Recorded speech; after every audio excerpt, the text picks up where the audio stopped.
Hallelujah. धन्यवाद करते परमेश्वर का। आज हम अपनी बाइबल खोलेंगे याकूब की पुस्तक, याकूब 1:2 से हम पढ़ेंगे। हे मेरे भाइयों, जब तुम नाना प्रकार की परीक्षाओं में पड़ो तो इसको पूरे आनंद की बात समझो, ये जानकर कि तुम्हारे विश्वास के परखे जाने से धीरज उत्पन्न होता है। पर धीरज को अपना पूरा काम करने दो कि तुम पूरे और सिद्ध हो जाओ और तुम में किसी बात की घटी ना रहे। पर यदि तुम में से किसी को बुद्धि की घटी हो तो बस दो से एक पर। हे मेरे भाइयों, 2 से पढ़ेंगे। हे मेरे भाइयों, जब तुम नाना प्रकार की परीक्षाओं में पड़ो तो इसको पूरे आनंद की बात समझो, ये जानकर कि तुम्हारे विश्वास के परखे जाने से धीरज उत्पन्न होता है। पर धीरज को अपना पूरा काम करने दो कि तुम पूरे और सिद्ध हो जाओ और तुम में से किसी बात की घटी ना रहे। हालेलुया। परमेश्वर का वचन हमेशा सांसारिक सोच के विरुद्ध में काम करता है। परमेश्वर का वचन तुम्हारी सोच के हिसाब से नहीं है, प्रभु का वचन उसके विपरीत है। हमेशा एक मसीह व्यक्ति तूफान के विरुद्ध चलता है, वो हवा के साथ नहीं, हवा के विरुद्ध चलता है, क्योंकि सांसारिक सोच और सांसारिक जो बातें हैं वो मसीह के अकॉर्डिंग नहीं है। और एक मसीह व्यक्ति को हमेशा उनके विरुद्ध चलना पड़ता है। उस तूफान के, उस सांसारिक चीजों के विरोध में हम लोग, इसीलिए प्रभु ने क्या बोला, जब तुम नाना प्रकार की परीक्षाओं में पड़ो। ये आनंद की बात है। लोगों से अगर हम पूछें कि तुम जब तुम्हारी परीक्षा हो या तुम परीक्षा में पढ़ते हो तो क्या यह आनंद की बात है कि दुख की बात है? लेकिन संसार क्या जवाब देगा, ये तो बड़ी बुरी बात है। परीक्षा में पढ़ना तो, दुख में पढ़ना तो, प्रॉब्लम में, है ना, परीक्षा में पढ़ना तो दुख की बात है। परमेश्वर क्या बोल रहे हैं यहाँ पे? प्रभु कहता है जब तुम नाना प्रकार की, 1-2 नहीं, बहुत सारी परीक्षाएं जब तुम्हारी लाइफ में आ जाएं, नाना प्रकार की अलग अलग फाइनेंशियल और अलग अलग तरीके की परीक्षाएं, रिलेशनशिप की, कोई गरीबी की, कोई अलग अलग तरह की, कोई कर्जे की, कोई बहुत सारी प्रॉब्लम, नाना प्रकार की परीक्षाएं, नाना प्रकार की परीक्षाएं, एक नहीं, नाना प्रकार की, बहुत प्रकार की। तो जब तुम इतनी परीक्षाओं में पढ़ो तो उसको पूरे आनंद की बात समझो। अगर एक व्यक्ति को हम बोलें, व्यक्ति कहेगा ये पागल व्यक्ति ही बोल सकता है, अगर सांसारिक व्यक्ति को हम ये बात बोलें तो।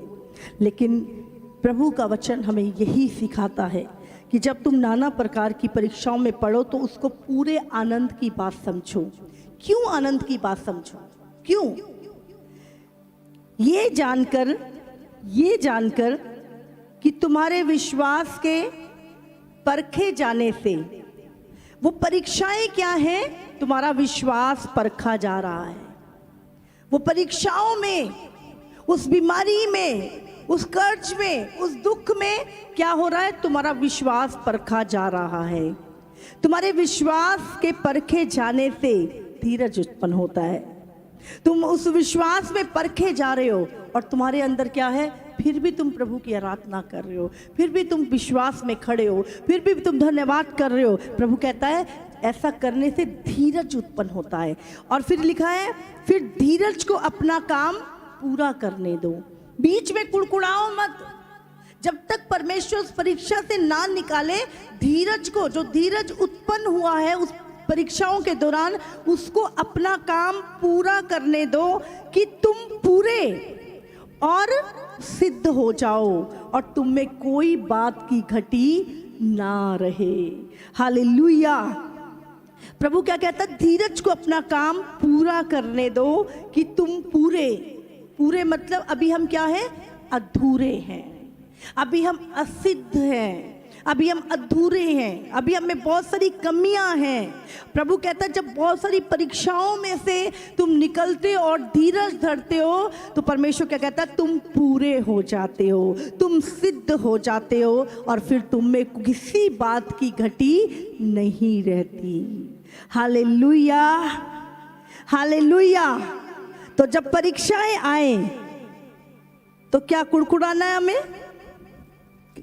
क्या करना है? प्रभु ने क्या लिखा, जब नाना प्रकार की परीक्षाएं आए तो क्या कर, आनंदित हो। हालेलुया।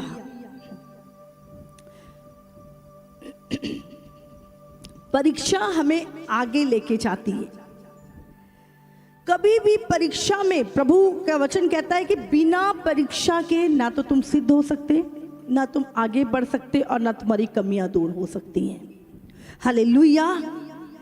बिना परीक्षा दिए, बिना परीक्षा में से बाहर निकले कभी भी आप आगे नहीं बढ़ पाओगे, आप सिद्ध नहीं हो पाओगे।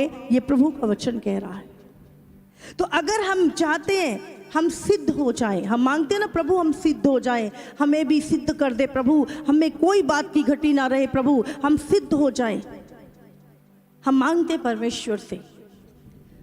पौलुस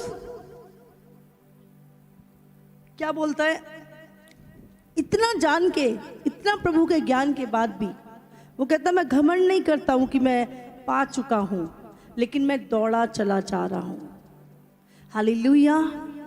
वो कहता है मैं नहीं कहता मैं सिद्ध हो चुका हूं, क्योंकि मेरी सिद्धता प्रभु जानता है, लेकिन मैं उस सिद्धता की ओर बढ़ रहा हूं। हालेलुया। तो परमेश्वर, हम पौलुस के बारे में जब पढ़ते हैं, कितनी परीक्षाएं पौलुस की लाइफ में आती थी। मैं इन दिनों प्रेरितों पढ़ रही थी और सचमुच प्रेरितों पढ़कर इतना हया परमेश्वर ने दिया। प्रेरितों 14 उसका 19 पढ़ेंगे। परंतु कुछ यहूदियों ने अंताकिया और इकुनियुम से आकर लोगों को अपनी ओर कर लिया और पौलुस पर पथराव किया और मरा समझकर उसे नगर के बाहर घसीट ले गए। पर जब चेले उसके चारों ओर आ खड़े हुए तो वह उठकर नगर में गया और दूसरे दिन बरनबास के साथ दिरबे को चला गया।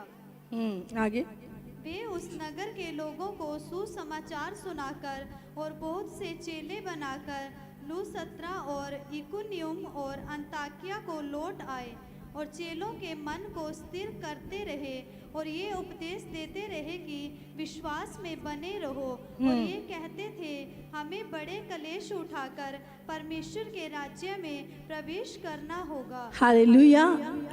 हम क्या देखते हैं यहाँ पर, जब पौलुस अंतकिया में था तो वहां पर बहुत सारे लोगों ने पौलुस को मारा पीटा। क्यों? क्योंकि वो सुसमाचार प्रचार कर रहा था।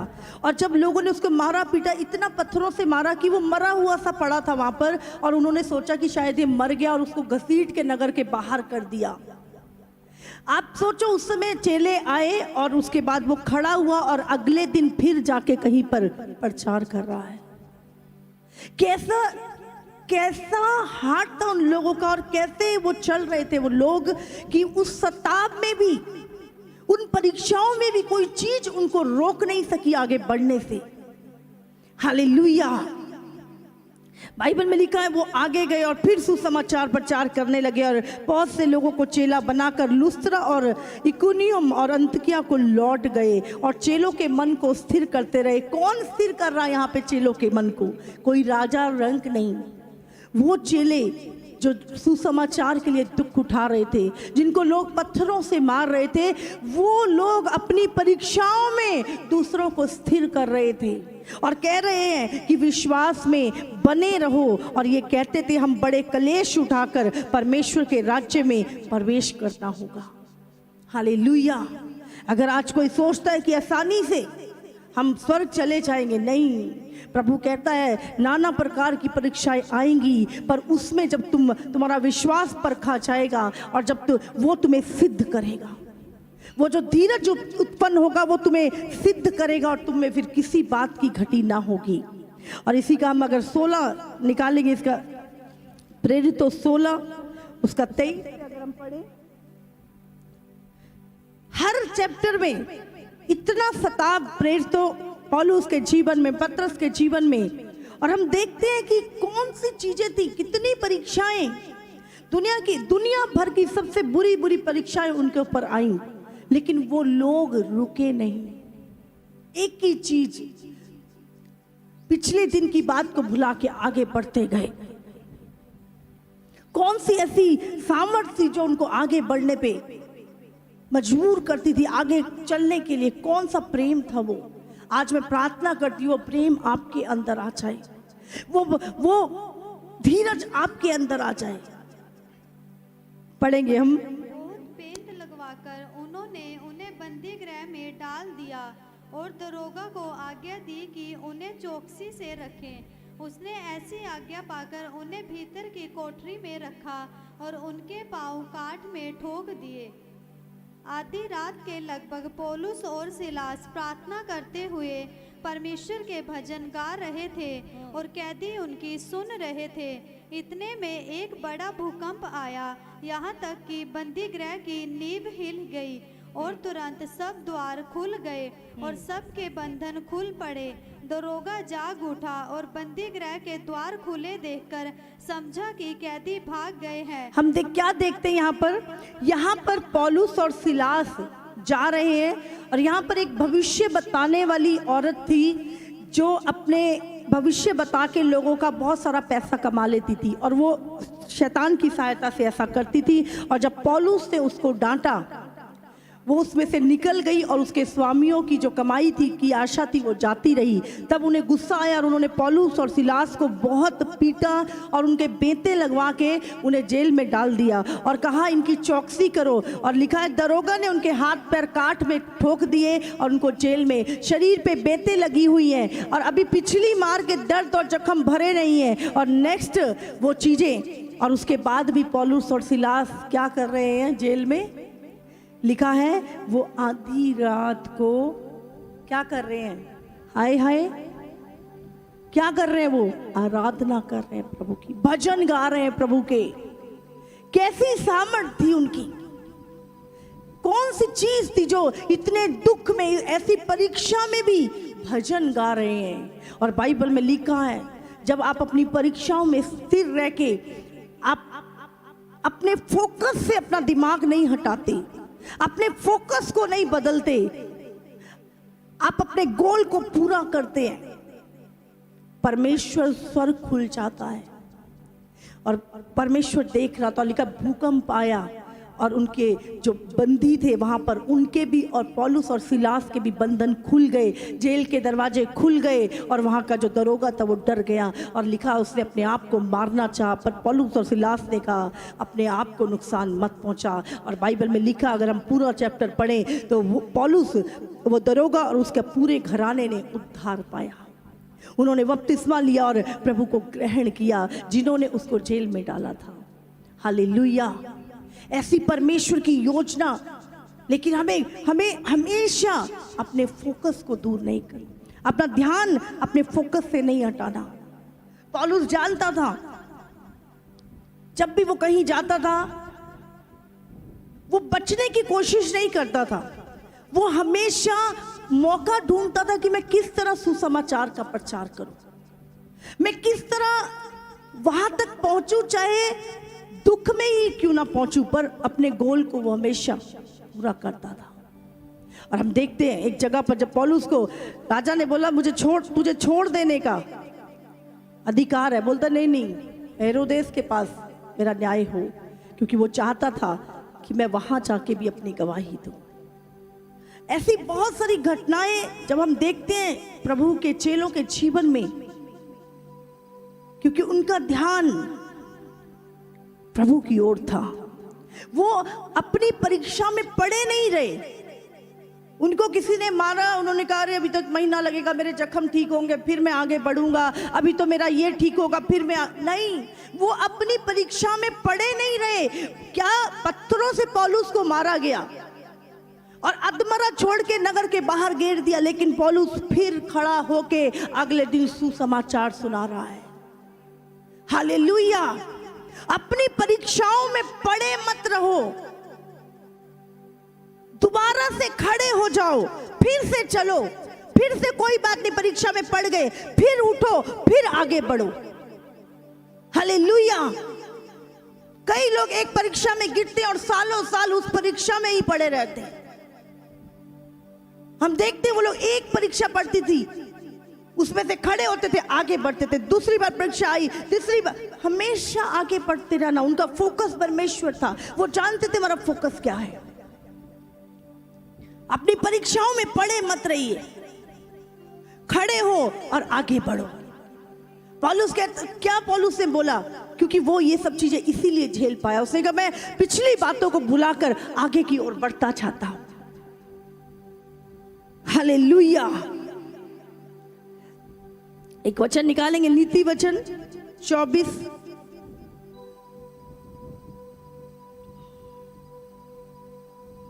24 का 10 निकाले। यदि तुम विपत्ति के समय साहस छोड़ दे तो तेरी शक्ति बहुत कम है। हालेलुया। साहस कब रखना होता है? क्या लिखा? यदि तू विपत्ति के समय अपना साहस छोड़ दे तो तेरी शक्ति बहुत कम है। हालेलुया। विपत्ति के समय क्या करना है? परीक्षा के समय क्या करना है? साहस रखना है। कई लोग वो मर गए, खप गए, क्या होगा, क्या बनेगा, ऐसा हो गया, वो क्या साहस नहीं है उनके अंदर। विपत्ति में अगर तुम साहस नहीं है तो तुम्हारी शक्ति बहुत कम है। पढ़ो दोबारा इसे। यदि तू विपत्ति के समय साहस छोड़ दे, यदि तू विपत्ति के समय, कोई बीमारी आए, हाय मर गए, ये गरीबी आ गई, मर गए, ये परीक्षा आ गई, अब कौन बचाएगा मैं, मतलब वो चीजें जो है उनको छोड़ देना। तो प्रभु क्या कहता है? तो तेरी शक्ति बहुत कम है। तो तेरी शक्ति बहुत कम है। तू सिर्फ अपने मुंह से तो बोल रहा है कि तू बहुत बलवान है, तू बहुत सामर्थ्य है, तेरा विश्वास बहुत बड़ा है, लेकिन तेरी परीक्षा में पता लगता है कि तेरी शक्ति कितनी है। हालेलुया। विपत्ति में जो साहस छोड़ दे, प्रभु ने कहा उसकी शक्ति बहुत कम है। तूफानों में खड़े रहना, परीक्षा में स्थिर रहना,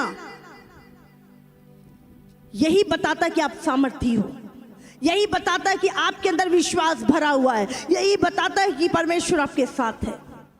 पौलुस एक जगह परीक्षा आती थी, कभी बेटे लगती थी, कभी पूरे लोग उसके विरुद्ध खड़े हो जाते थे, उस पर इल्जाम लगाते थे, उसको मारने की कोशिश करते थे, वो निकलता था फिर दूसरी जगह वही, क्योंकि उसका फोकस, जो प्रभु ने उसको आज्ञा दी थी, उसको बोला था तू कहे जा, रुक मत, कहे जा, वो जो आज्ञा प्रभु से मिली थी बस उसी को लेकर वो आगे बढ़ रहा था। हालेलुया। पौलुस ने कभी अपना साहस नहीं छोड़ा। जिन्होंने अपना साहस नहीं छोड़ा वही सामर्थी कहलाए। हालेलुया। जिन्होंने विपत्ति में अपने घुटने नहीं टेके, विपत्ति में अपना साहस नहीं छोड़ा, मुश्किलों में खड़े रहे, वही सामर्थी बनाए गए। लेकिन क्या करें? उसमें से निकलकर सिद्ध बने, पूरे बने। हालेलुया। इब्रानियों 13 उसका 5। तुम्हारा स्वभाव लोभ रहित हो और जो तुम्हारे पास है उसी पर संतोष करो, क्योंकि उसने आप ही कहा है, मैं तुझे कभी ना छोड़ूंगा और ना कभी तुझे त्यागूंगा। हालेलुया। क्या लिखा है यहाँ पर? तुम्हारा स्वभाव लोभ रहित हो और जो कुछ तुम्हारे पास है उसी पर संतोष करो, क्योंकि उसने आप ही कहा है, मैं तुझे कभी ना छोड़ूंगा और ना कभी तुझे त्यागूंगा। हालेलुया। हम कहते हैं हमारी घटी हमें मार देगी, हमारे पास ये नहीं, हम मर जाएंगे। प्रभु क्या कहता है? हम धन प्राप्त करने के चक्कर में कितने बड़े बड़े गुनाहों में फंस जाते हैं, कितने बड़े बंधनों में फंस जाते हैं, कितनी बड़ी बुराइयों में फंस जाते हैं। लिखा है तुम्हारा स्वभाव लोभ रहित हो और जो कुछ तुम्हारे पास है उसमें संतोष करो। और प्रभु ने कहा क्योंकि उसके वायदे को याद रखो जो कहता है मैं तुझे कभी ना छोड़ूंगा और कभी ना त्यागूंगा। वो शारपत की विधवा के पास एक टाइम की रोटी रह गई थी, लेकिन प्रभु उसको जानता था। हालेलुया। प्रभु कहता है मैं तुझे कभी ना छोड़ूंगा। कुछ लोगों को वो असली जीवन नहीं ले पाते, उनको लगता है कि पैसे के साथ ही मनुष्य का जीवन है, वो रियल लाइफ को परमेश्वर के साथ जी नहीं पाते। हालेलुया। आज परमेश्वर चाहता है हम अपनी प्रॉब्लम्स में विजयी वचन को बोले, जयवंत बातें करें। हम वचन हमारे जो मुंह से निकल रहा है वैसा हमारा विश्वास है। हालेलुया। हम परमेश्वर का असली सुख भूल जाते हैं और सिर्फ खाना पीना, इस संसारिक चीजें हमें लगता है ये जीवन है, लेकिन हम भूल जाते हैं कि असली जीवन मसीह में है, असली जीवन परमेश्वर में है, असली आनंद प्रभु के साथ है। हालेलुया।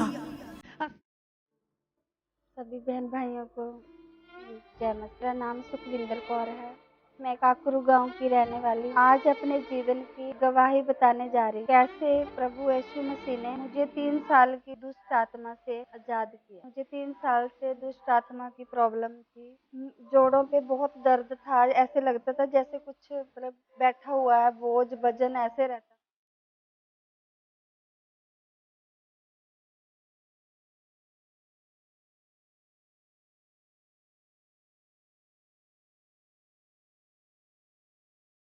मैं खेलती थी, जैसे मतलब जीभ निकालती थी, मतलब मेरे घर वालों को भी बहुत ज़्यादा परेशानी होती थी।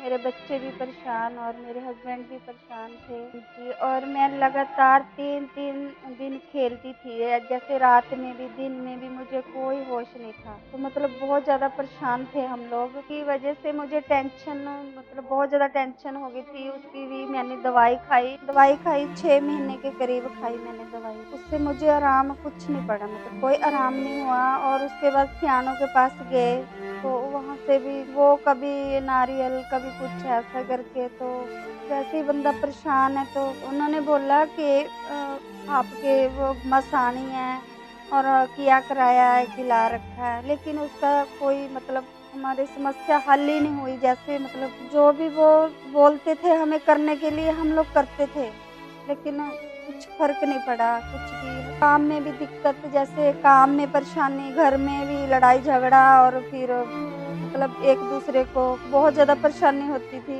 घर का काम भी बस थोड़ा कर लिया, थोड़ा बैठ गए, ऐसे जैसे पता नहीं कितने बीमार हैं, बिस्तर पे लेटी रहती थी।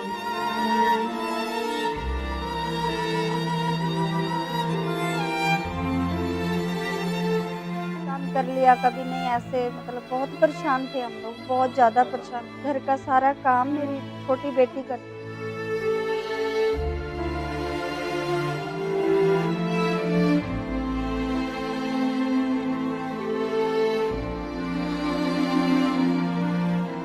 परेशानी में मेरे घर वाले भी बहुत परेशान थे कि मतलब मेरी हालत को देख के कह रहे थे। सब कुछ किया उन्होंने, जो भी उसने बोला, कोई फर्क नहीं पड़ा। मैं सियानों के पास जा के परेशान हो चुकी थी, दवाइयों से भी परेशान और सियानों से भी परेशान, मैं बहुत ज़्यादा, मुझे कहीं से भी कोई फ़र्क नहीं पड़ा। फिर एक दिन मुझे एक बहन ने बताया कि आप सनौली चर्च में जाओ, आप बिल्कुल चंगे हो जाओगे। जिस दिन मैं पहली बार चर्च में गई, उस दिन 25 दिसंबर था और मैं पहली बार चर्च में गई और मुझे पहली बार में ही चंगाई मिली। वहाँ चर्च में जाके मैंने देखा कि वहाँ पे ऐसे जब मैं चर्च में गई तो वहाँ पे मैंने प्रचार सुना और मैंने देखा वहाँ पे बहुत सारी गवाहियाँ देखी, सुनी मैंने। उनको सुनने के बाद मुझे विश्वास हुआ कि मैं भी चंगी हो जाऊंगी। पास्टर जी वहाँ पे फायर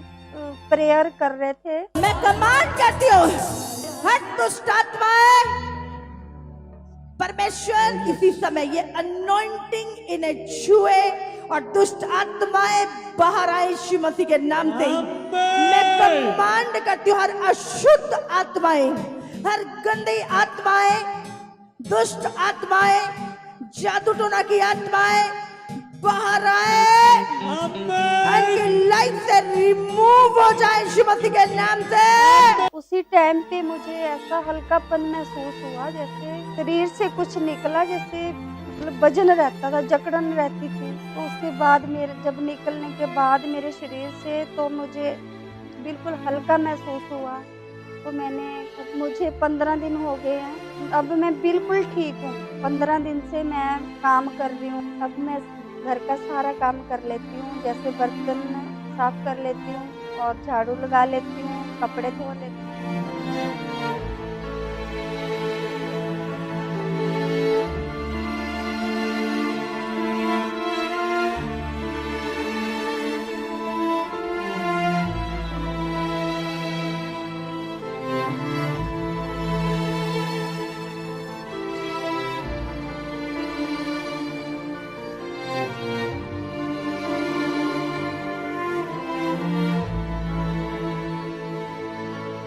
पाँच बार सीढ़ियाँ चढ़ लेती हूँ, उतरती हूँ, मुझे कोई दिक्कत नहीं।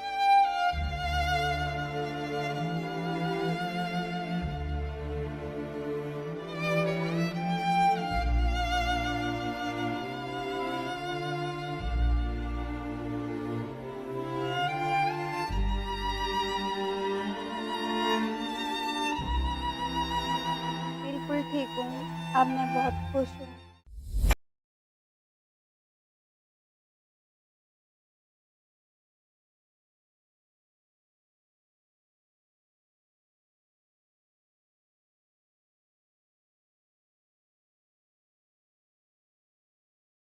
इस गवाही के लिए मैं प्रभु यीशु मसीह का धन्यवाद करती हूँ और पास्टर कंचन मित्तल जी का भी धन्यवाद करती हूँ, जिनकी प्रार्थना के द्वारा मुझे चंगाई मिली। सभी भाई बहनों को जय मसीह।